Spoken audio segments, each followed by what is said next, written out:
Человек, чья звезда первой загорелась на мемориале славы Героев России, Сулымбек Асканов, генерал-майор, летчик-испытатель. Он всегда стремился в небо. Школьники рассказывают о его жизненном пути. И сколько в месяц у вас часов налета?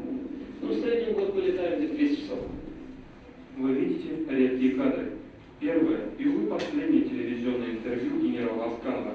7 февраля 1992 года Сулымбек Асканов выполнял тренировочный ночной полет на МиГ-29. При заходе на учебную воздушную цель на самолете произошел отказ системы управления. Это привело к скольжению и вращению. Перестал работать автогоризонт. Летчик потерял пространственную ориентировку, но все же смог увести истребитель от жилых построек. В 3 километрах от станции Хворостянка возле деревни Козельки самолет врезался в землю. Сулымбек мог бы катапультироваться, но пожертвовал собой, сохранив жизни сотни мирных жителей. Асканов сделал отворот падающей машины на 90 градусов. В последнее мгновение летчик с 12-кратной перегрузкой сделал отворот на 90 градусов.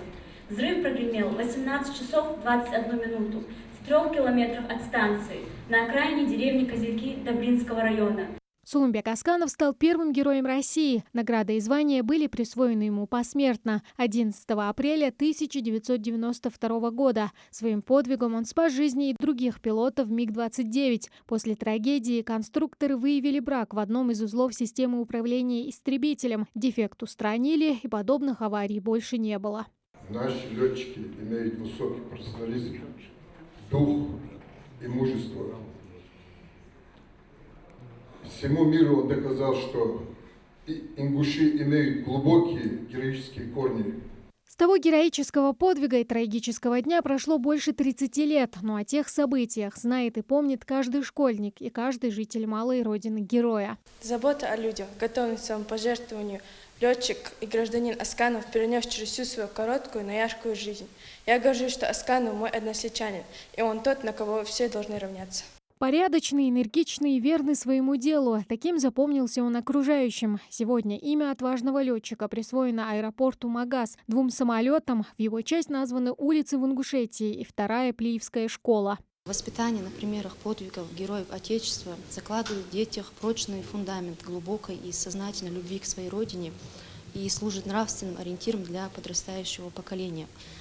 Учащиеся нашей школы гордятся своим односельчанином, чувствуют ответственность и необходимость быть достойными его доблести и славы.